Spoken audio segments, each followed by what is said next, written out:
Welcome to the Wisdom Seat podcast. In this episode, Michael talks with Jackie Gallo, Chief Operating Officer at Whitcraft Group, about how applying mindfulness at work helps weather change, make tough leadership decisions, and even see around corners. They also discuss Whitcraft's highly successful prison work release program.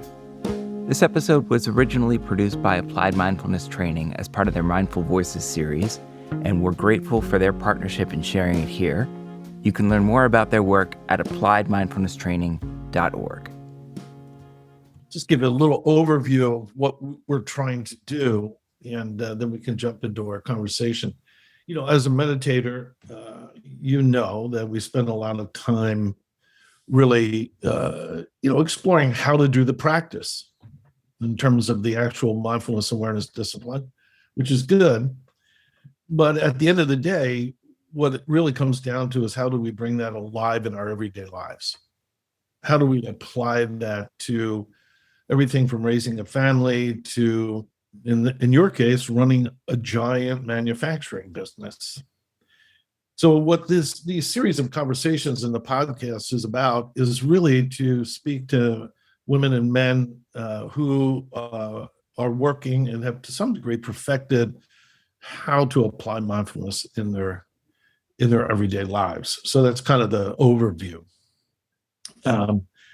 Now, as the audience knows by now, given the introduction, is you're the Chief Operating Officer for Whitcraft. It's a manufacturing for jet plane parts. We make, aircraft engine parts. There you go. So let me just throw it back to you. Give us a kind of a big picture venue of what is it that you do as a senior executive in a large engineering business? So I'll tell you a little bit about the company. We are in 9 states across the U.S., and we have hundreds of customers all over the world and hundreds of suppliers all over the world. We have 1,300 employees. This year we'll do probably $350 million in revenue. And we are also, we're making aircraft engine parts for commercial and military applications. And we pretty much make almost every part in the engine. There's some parts that we don't touch yet, but we're always looking at acquisitions. So we may be making those soon after an acquisition too. So we're trying to be a one-stop shop for our customers. So when our customers are looking to put an aircraft engine together, they come to us. Good. Okay. Well, this is a big job, obviously, that you have, engineering, parts for highly sophisticated planes, and you oversee the operations, 1,300 people, all kinds of engineering disciplines. Just from a very big picture point of view, how has mindfulness mingled with this kind of executive role that you've had for quite so many years? It's interesting because it kind of permeates everything, and so that's an interesting question. I think mostly it's made me more able to see around corners to some degree, because I can kind of see past my own storylines on things. And then also, like, when I'm interacting or leading people, there's a level of humanity that you can't forget, and so it definitely informs my decisions and how I relate with people, and also kind of my goals personally in the role. I am trying to run a successful business and make money for the company. I'm also, at the same time, trying to do that in a sane way where I'm not creating harm to people and where I'm creating as much of a positive impact on society that I can, at least what I perceive to be. So I think that's kind of the main point, but I could probably talk for a half hour about that. Let me jump in here. Yeah, of course. Let me jump in here. So let's go back to the first thing that you pointed out, this ability to, quote, see around corners. So that has, to me, it has 2 elements to it, probably has others, but the 2 elements that strike me are first is this anticipatory tone of being able to anticipate circumstances, but also the ability to drop a bias. Right. In other words, that you're not, push in there, maybe even give us an example of how you believe that mindfulness has helped you de-bias your point of view as an executive. Well, I will give you an example. Actually, I don't have any ground to hold on to. So, I was asked last week, I run obviously all operations, but Michael, you and I have talked. We also, until recently, didn't have a VP of HR. So I was responsible for HR and also purchasing, and as well as engineering and safety and the whole gamut. But we recently hired a HR VP, which has been great. And we're also talking about bringing on another sourcing director or purchasing director. And my boss asked me, he said, can you put a different hat on and kind of think about the whole company?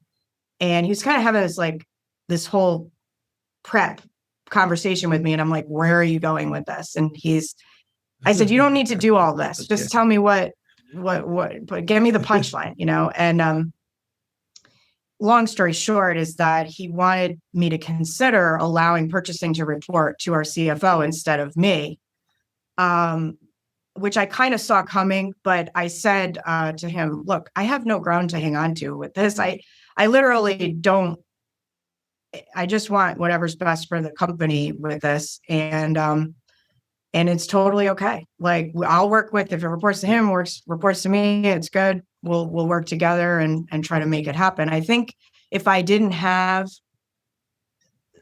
some sort of seat of confidence, that I may respond differently in that situation. Mm-hmm. But let me just tease out some things. What I heard you hear is that from your point of view, the meditation has given you an emotional flexibility of not being tied to territory. Right. Not being tied to a fixed point of view about what your job is, that you're actually open to being a little more agile with responsibility, who gets what. And the other issue is that the bias issue is that you're trying to seek what is the most effective path forward, right, rather than making sure that your job is secure or that you have control over something. Did I kind of summarize that? Yeah, that's exactly what I meant. Okay. Let me push into a sec. So that's the first issue that you've seen is the mindfulness creates a certain kind of agility and debiasing your point of view in working with a large organization, obviously. Second one is you talked about the humanity and the sanity of the situation. Say a little bit more about why you believe that doing this practice has strengthened what you call the humanity of your job. Because I haven't found a way to escape the immediacy of kind of the empathy that I have for people's situation. The people who are working for me or the people I'm interacting with in the customer base.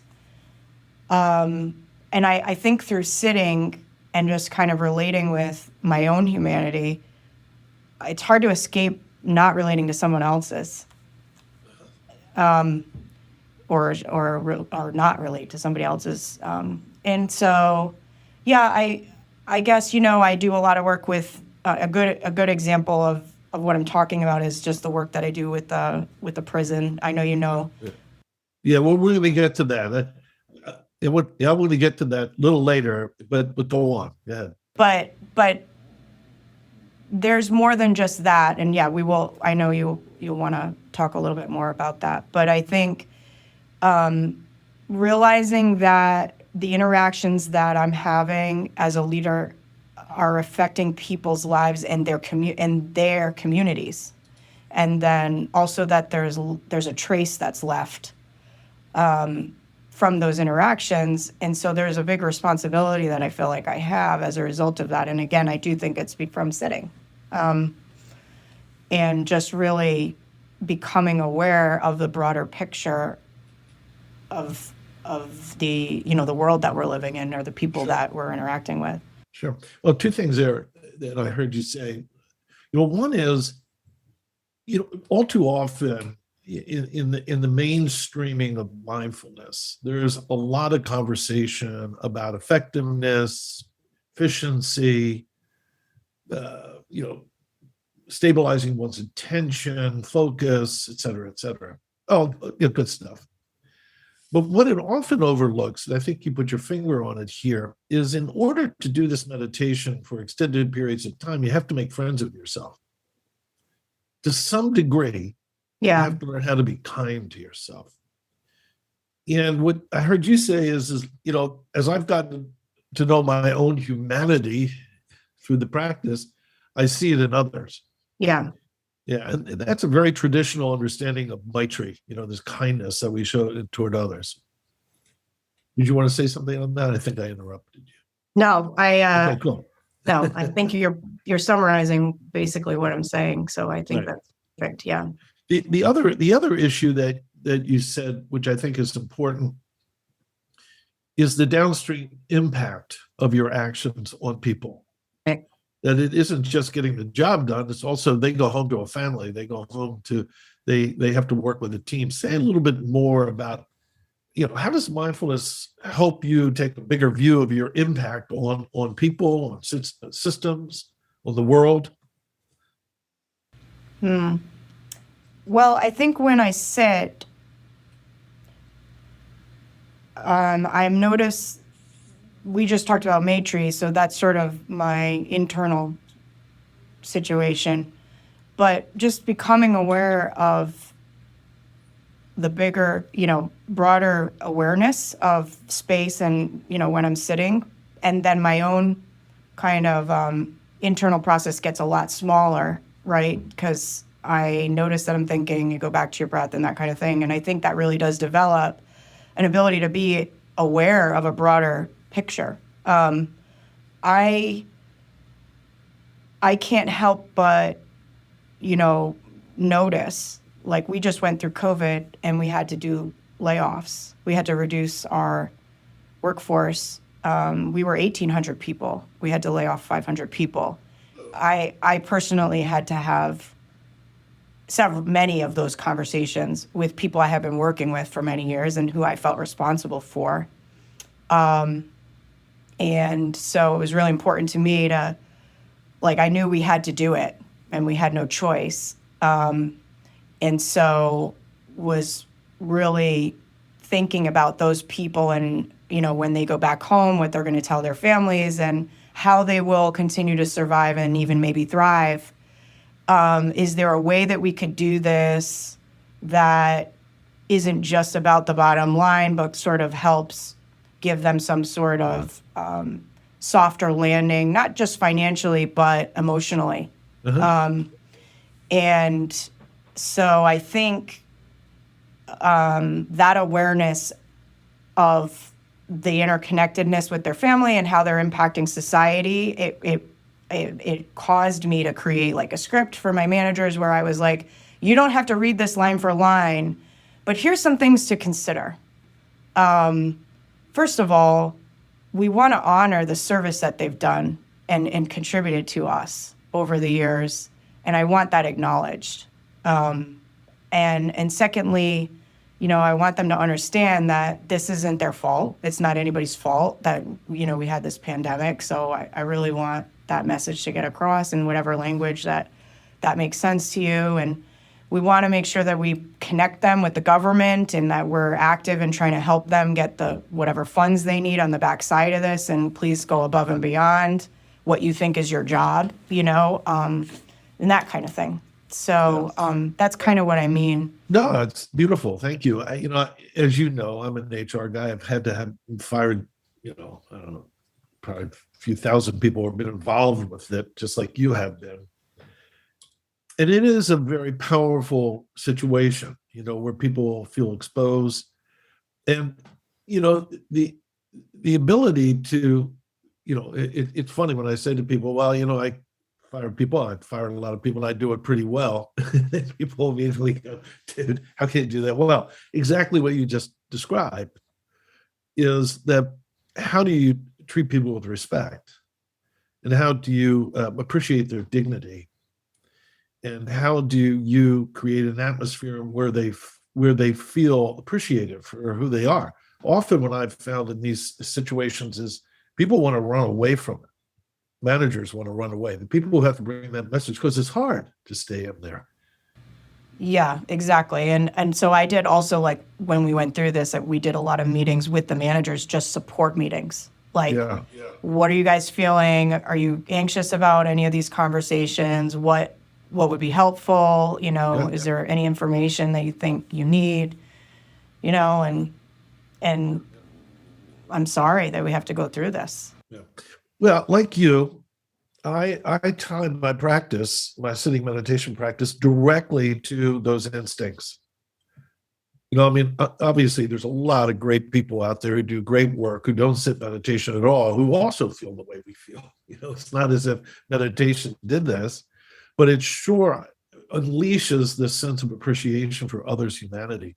It at least strengthens that that we're hardwired for that appreciation, I think. So, yeah, and I think just one other thing on that, like, fast forward, because I guess just the benefits of treating people well. I had an employee in particular that was a manager that you and I have talked about before. And when we went through and reduced people, I wanted to do it fairly at all levels of the organization. And so I made a really tough call to reduce 2 of 5 managers that were running parts of the shop in one of the shops. And this employee had been with Whitcraft for 15 years. It was like everything that he knew. It was his first job out of college.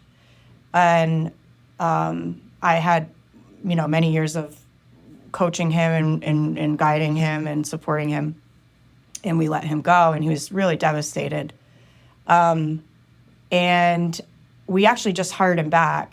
Good for you. He reached out to me, and a few weeks ago, and he said, look, I want to thank you for cutting me loose. And I was like, okay, it's a little, you don't need to thank me. Like, that's not something you thank people for. But he said, no, really, I got to spend the summer with my daughters. They're both under 10. I luckily had the support of the government at that time, which we knew, as part of this. He said, I'll never get that time back with, my daughters was invaluable, really. Right. And I had time to reflect, and I realized that there were a lot of things that I could have been doing differently, which was really not, it wasn't, the reason that he was let go was not because of that, but he went to a different company, and he realized how different the leadership was there and how difficult it was to take care of people and take care of the business and the people at the same time with the leadership that was there. And he was like, I didn't realize how hard it was and what you guys were going through. Right. He's like, I've learned so much. I've been humbled by going to the other company. And he's just really excited to have the opportunity to come back and work in a different plant and a bigger job. That's cool. Yeah. Yeah. Well, it's a perfect segue to this next area of exploration, which is culture. You just accented it there that this young man, through some difficult circumstances, had to be laid off. And it's always the magic and melody of circumstances. It always goes somewhere you don't know. What's good news turns into bad news. What's bad news turns into good news. In this case, it was with his daughters. But he also learned a lesson going to another organization, that the culture that you and your executive team are building there at Whitcraft is really distinctive. Right. And I'd like to have you push in there a little bit, just to give the audience kind of a view on this, is that you and several other men and women there have been working for years and years on introducing the Kaizen approach to continuous improvement, team work. You're going to have to say it better than me. If I get some of the words wrong, forgive me. Okay. But I can tell you this, and I do a lot of consulting, a lot of businesses. Companies are working so hard, and they find out how difficult it is to execute agile teams, Right. to actually empower employees close to the work to execute, change, adapt, learn, perfect. It's hard, very, Right. very hard to do. And you've worked at it now for probably 20 years. I don't know. Say a little bit about this engineering model and how you've created a culture there at Whitcraft. So it's the model that you're referencing, we call Whitcraft production system. You mentioned Kaizen. Kai means change.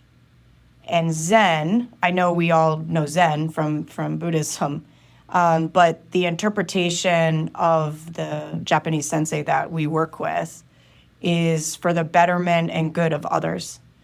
And so there's not just change just for the sake of change. There's change with the purpose of making things better for the people.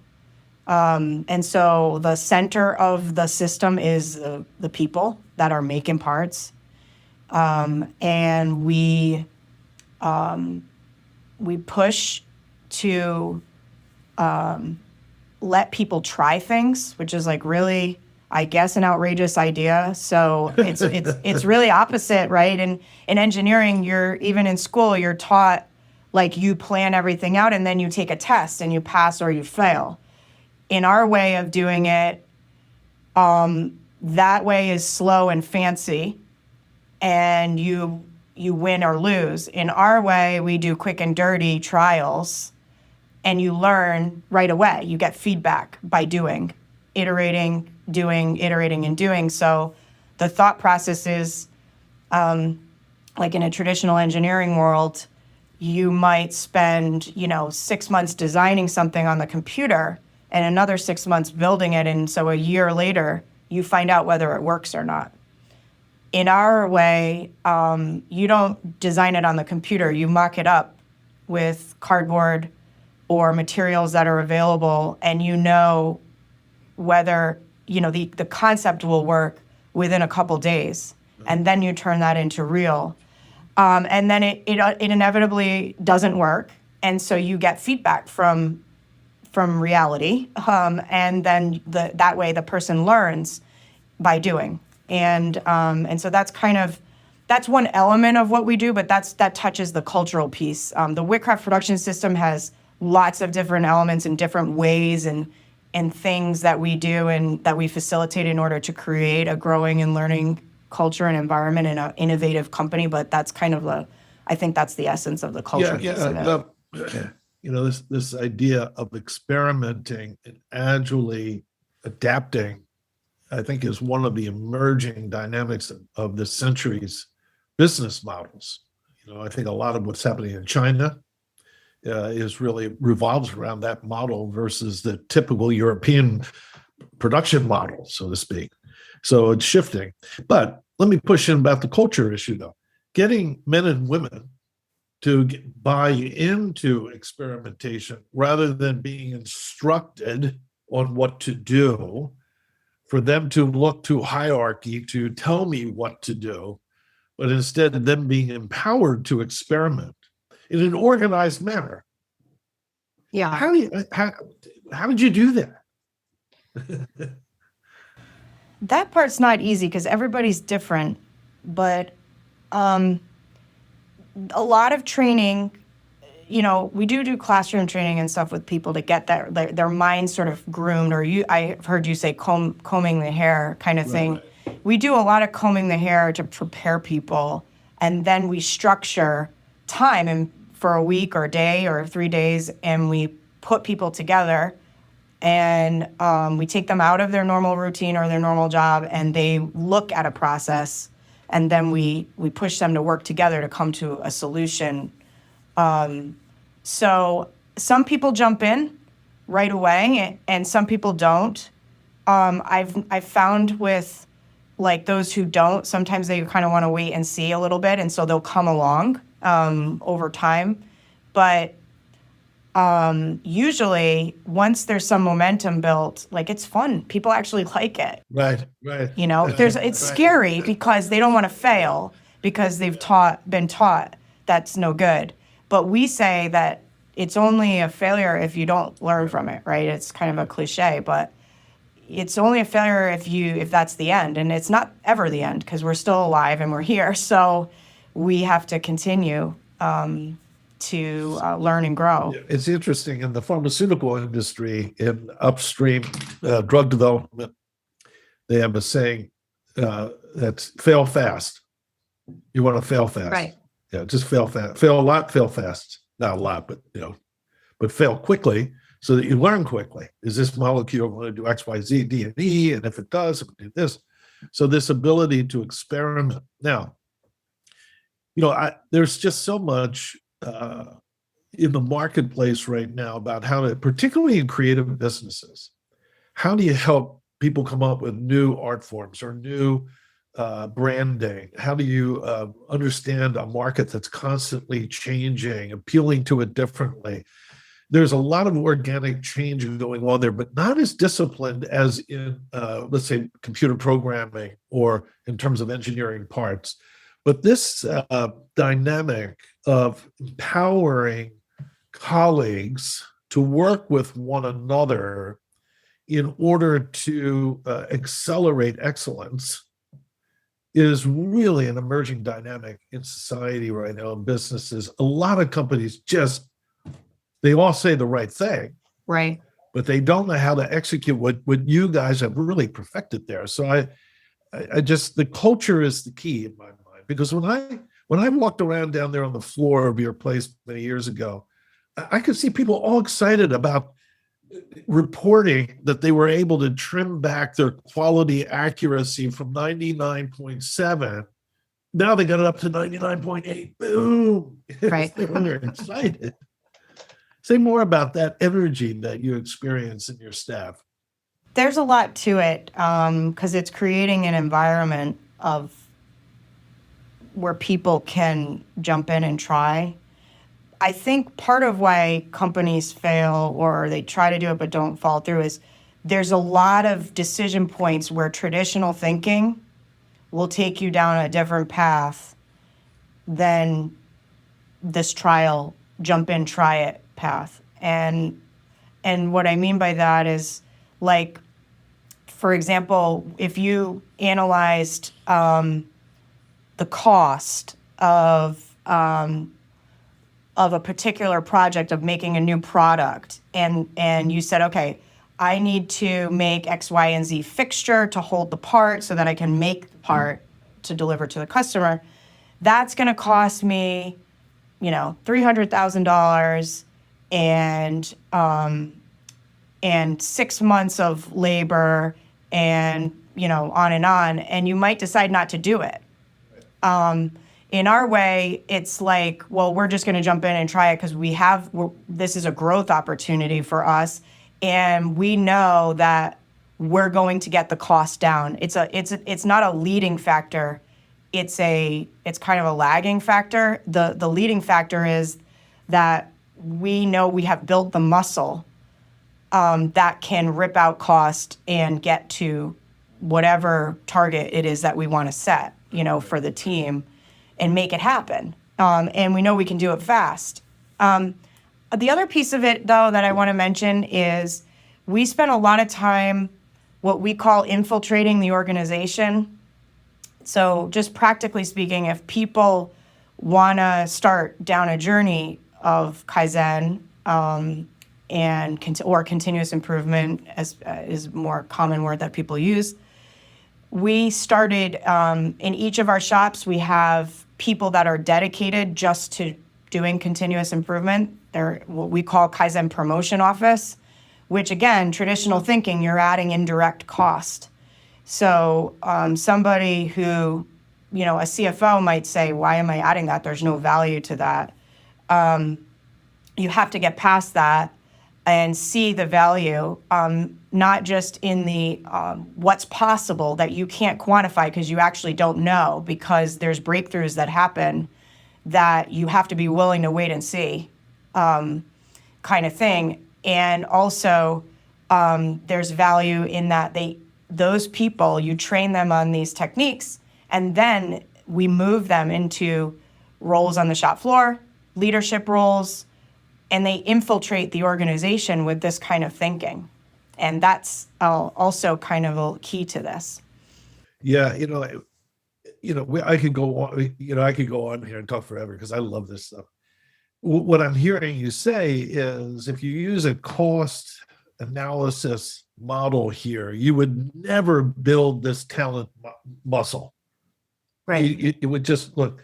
But what you're saying is, it's kind of a poise that you're developing within your employees, where they're poised to act in anticipation of opportunity. And if you don't have that poise, if you don't train that eye that looks for the opportunity to come up with a new idea, a new efficiency, a new approach, a new engineering model, you're not going to have innovation in the future. So you have to create poise, which from the point of view of value is very hard to put a number on. Right. Yeah, that's pretty cool. And there's so many decision points throughout the day as a leader where you can go in the opposite direction of this. Right. So that's why I think people have a model for it. The gentleman I just mentioned that we let go and he went to a different company, he said on their website and all of their PowerPoints, it says we value people and we value innovation. He was like, but it wasn't playing out that way. Yeah. Well, that's what I was saying earlier. I bump into this a lot, where there's an aspiration as well as an inspiration. Right. When it gets down to the nuts and bolts of creating a culture that actually develops creative poise within their organization, and you're on a shop floor, not just among the elites, so to speak. That it's hard to find. Let me push in. We only have so much time, and man, I could spend 2 hours with you. And thank you for your time today. Let me push in here about one other element on this, which you and I have chatted about before. That training these men and women in these disciplines, the Kaizen disciplines, et cetera, is fantastic. But there was always this new horizon that you and I had chatted about, which is not just the changing of process, Six Sigma process, so to speak, which is one of the core elements of this for the audience who knows about this. But the other is how do you train the mind that is looking to innovate? And that this practice of mindfulness meditation kind of looked like the next horizon on perfecting the continuous improvement processes, is that the use of this training to debias the mind, open the mind to the situation. And I know you did a little experimenting with that there, but I'm curious, do you have any observations on that? I know for you that's the case, but any observations? Yeah, we started sitting at a couple of our shops every day. We started a short practice, and then you've come to one of our shops and taught mindfulness. And then we also right now have a course, an Art of War course, that an element of it is there's a 3 breaths practice and there's a little bit of sitting training in there. And so at this point, I don't know, we probably have 100 plus people that have either received instruction or have participated in some kind of mindfulness training. And yeah, I think when we do Kaizen, I think one of the biggest obstacles in changing, just broader picture, I come to work every day, I do this. We're habitual, right? So now I'm coming in and I'm doing something totally different and my environment looks different. And so naturally there's a lot of resistance that comes up for lots of different reasons. and because we're changing habits.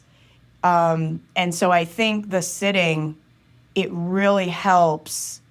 And people have said this who have sat.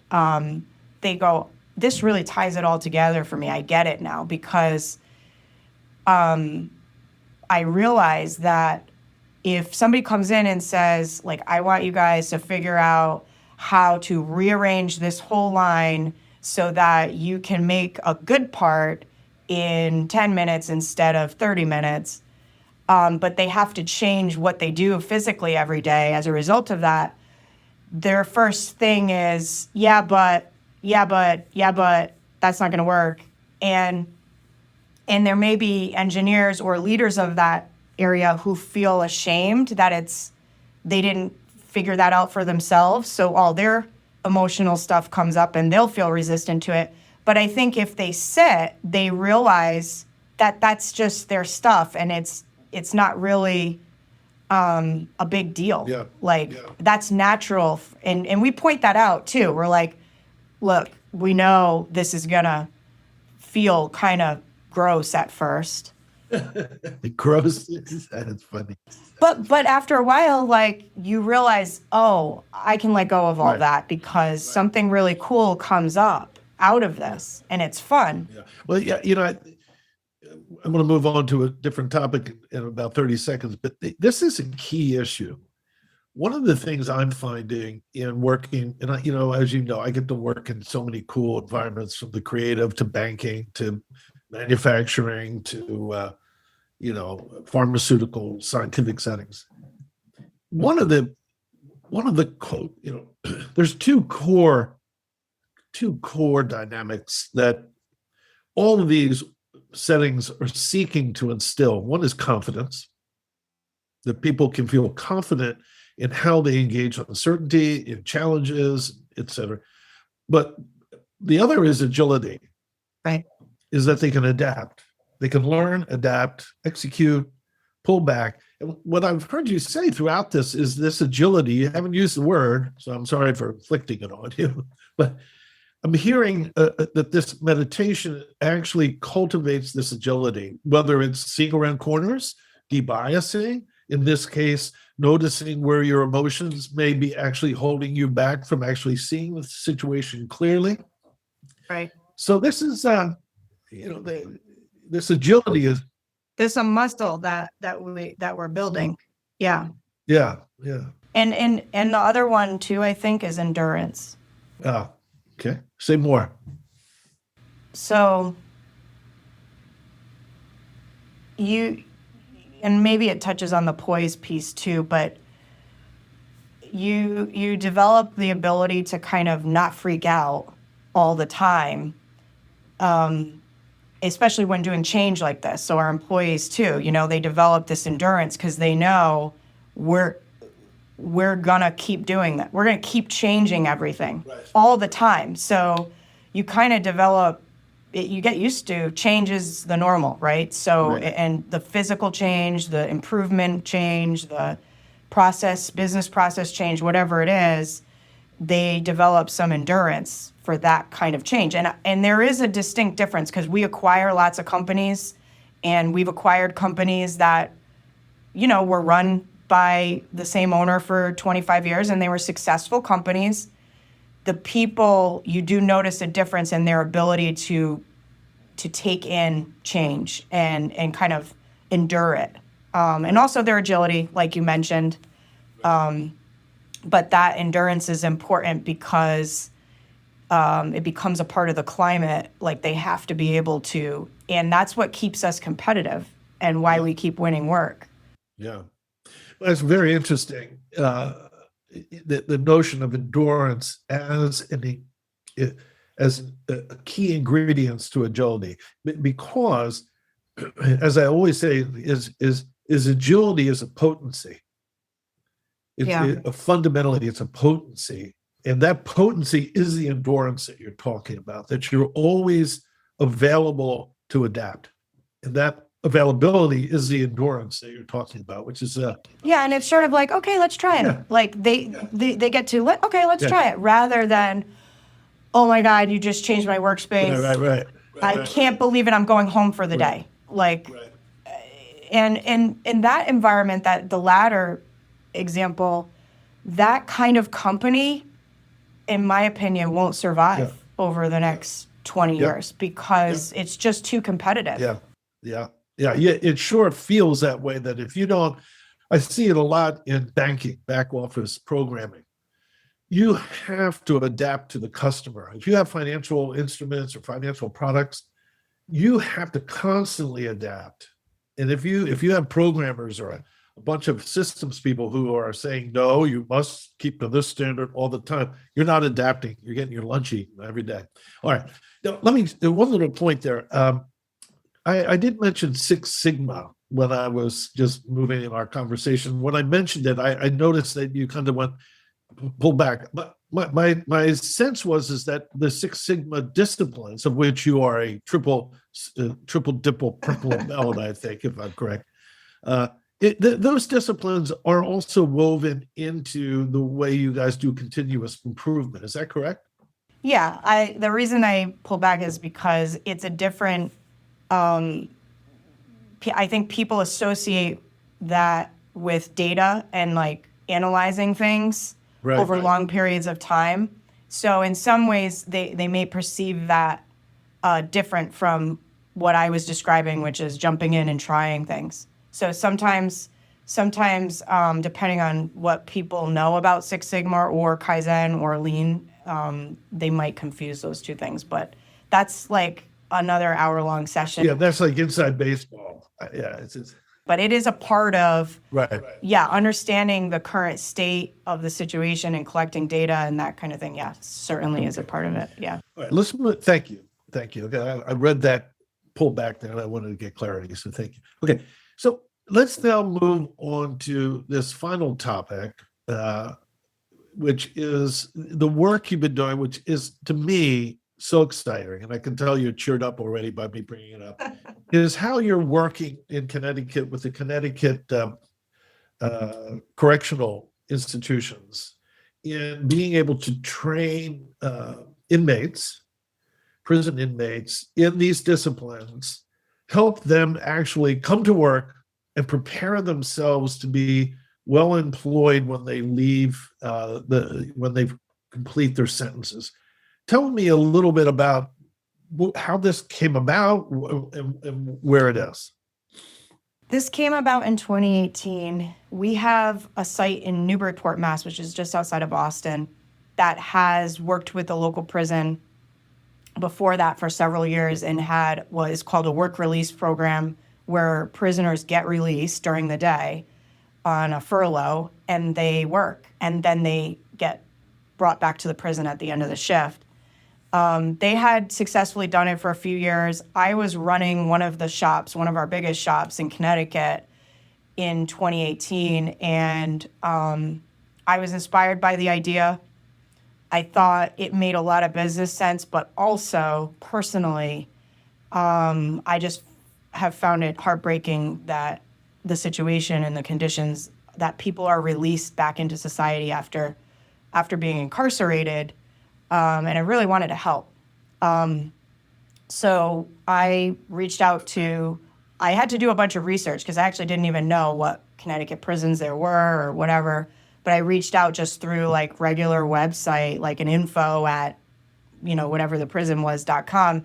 And somebody responded. And that person was the warden of the men's prison in the state of Connecticut, that's in Windsor, Connecticut. And within a few weeks, we were kind of collaborating on ideas. I said, can you partner with us and give us people? We'll employ them after they're released and during their incarceration, if you can get them here. And I also was like, we could also go get them, but that brings up a whole bunch of other issues because they're incarcerated. So long story short is they decided to fill a bus. In September of 2018, we had our first 8 gentlemen arrive in our Eastford facility for their first shift of work. On second shift, we went through an interview process. They get vetted. There's a whole thing that prepares them for this. Safety checks, all kinds of things, lots of steps. and then these guys were just thrilled to have the opportunity. We pay them while they are incarcerated. The state of Connecticut lets them keep their wages. They have full benefits. They get full and- benefits too yeah. from your company? Yeah. Wow. And That must help their families. I mean, I'm sure many of these men and women have families. And there's Yeah. women too, right? There are women. well, so this was started with men. I really wanted to do something with the women, but it took me actually until this year, it took me 4 years of working with the state to get the first women released out of prison to work. And that happened about 2 months ago. We commenced the first shift, four ladies from the facility in Niantic, Connecticut, which is the York facility. I worked again with the same woman. Actually, she was a warden of the men's prison. She moved to the women's prison. Nice. And now we've built a network enough that actually I'm meeting next week with a third minimum security prison that's closer to our one of our shops in Brooklyn, Connecticut, and we're going to start a partnership with them as well. So I'll have talented people coming from 3 prisons going to our 3 sites. What number? What's the number? We're talking 10, 20? Well, how many people? So right now, those who are incarcerated are about 10 to 12. Right. Those who are post-release that still work for us, probably 30. Wow. And then I also have been working with all the halfway houses and transitional living facilities and sober living facilities. And so we're getting applications every day, but we probably have another dozen in the state of Connecticut that didn't work for us while they were incarcerated, but they have been incarcerated in their past. And they're working for us now as part of their transition in a transitional living facility and helping stabilize them. So you're closing on almost 4% of your population, your workers being involved with the prison system. Yeah, and actually in the state of Connecticut, it's like 10% because our Connecticut sites are about 600 people. Wow, that's amazing. Probably about 10% between people who have gotten out, and I have lots of really great stories. I was just on the shop floor in our South Windsor facility a couple of weeks ago, and one of the gentlemen who was on one of the first buses in 2018, he worked in our Eastford facility first, which is about 30 minutes from South Windsor, while he was incarcerated. And I never really talked to him too much. He knew who I was. I knew who he was. I looked out for him here and there, but we moved him from Eastford to South Windsor, or he posted for a job after he got out, and he continued to work for us. So we gave him opportunity to work in the South Windsor facility as a lead. So he was a machinist in Eastford, and then he was a lead machinist in South Windsor. And I was on the floor a couple weeks ago, and we moved him to first shift because we're grooming him to be a manager to run a bigger piece of the business. And he stopped me and he said, "Hey, Jackie, I just wanted to let you know, I wanted to say to you, I never got the opportunity to thank you. And I just wanted to take a moment." He goes, and he's very articulate. It's really kind of neat. He said, "What you did by starting the program is not without risk." And I thought that it was really bold of you to do that. And he said, "You never know where I would be. I mean, maybe I'd be fine, maybe I wouldn't be." He goes, "But I probably would end up going back to construction." And he's like, "I don't know if that would have worked out, but this has been a rudder for me and really helping me change my life." And I just got married. I have 2 multifamilies that I partnered with my uncle on that we own. And he posted for a business unit manager job. So he would have like 60 people working for him, which he didn't get it. But he said, "I know that was a stretch." And I said, "Hey, that's not as big of a stretch as you think." I said, we're committed to moving you in that direction. And I said, also, like, you don't have to thank me. Just at some point, please offer that grace that was offered to you to someone else when you have the opportunity. I hope that you do that. Yeah. Well, it's a beautiful part of what you're doing. Obviously, I'm so inspired by it. But I think this is one of the keys for me, and you and I have talked about this. Is one of the, there's a lot of people, a lot of definitions of leadership. There's all kinds of books written about it, et cetera, et cetera. But you and I have discussed that the core of leadership is inspiring the best in others. That's the core. Yeah. And this gesture of yours, inviting these men and women who've had a tough time, maybe driven their life off the side of the road a little bit there, Right. is not only inspiring to them, it's inspiring to their community, to their families, and to Whitcraft. Right. There's people in there going, "Whoa, look what we're doing." Is that? It's been very uplifting for the community. They're the women who get transferred from the prison to work every day. They are beside themselves, excited, and it's been 2 months. I see them and they're just like giddy. One woman chose to stay in prison for another year so that she can continue to work, and Wow. she's a little worried that she's not ready. And she said, "These are my people. Like, everybody has been so nice and everyone's taking care of me." Yeah, I mean, there are people who don't feel that they deserve the opportunity that work for us, I'm sure, but they're definitely in the minority. People feel uplifted by having the opportunity to talk to take care of them and Yeah. And help change their lives. Right? It's kind of like the underdog. And so, yeah, it's been not just good for the people that are in the program. It's been good for Whitcraft employees for sure. Yeah. Well, good job inspiring the best in others. So we're coming to the end of our interview, which means that I'll just call you on the phone and continue walking with you later. But let me ask you this final question, which is like a big softball. I just throw you this giant softball, which is this. You've been practicing meditation for quite some time. You're involved with it, pretty heavily outside, in your personal life.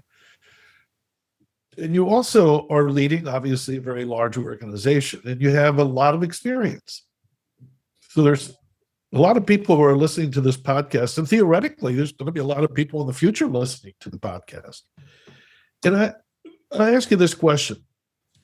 What 3 pieces of advice do you have for women and men who are learning this meditation, who are practicing this meditation, and want to bring it alive in their everyday life? What 3 pieces of advice do you have for them? The first one that comes to mind for me is making time to practice in a structured way. And you and I have talked about that a lot. So I think to keep it alive and to apply it, you have to actually do it,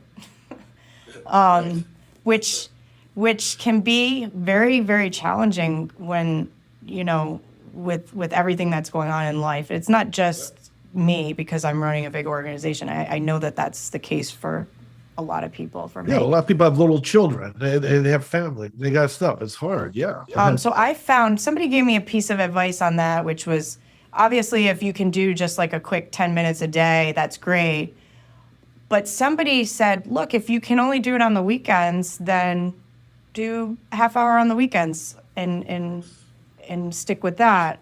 So I think that's number one. That's sort of foundational, is trying to find the time or prioritizing to do it and not kidding yourself that you don't have to do it, or that you've got it licked kind of thing.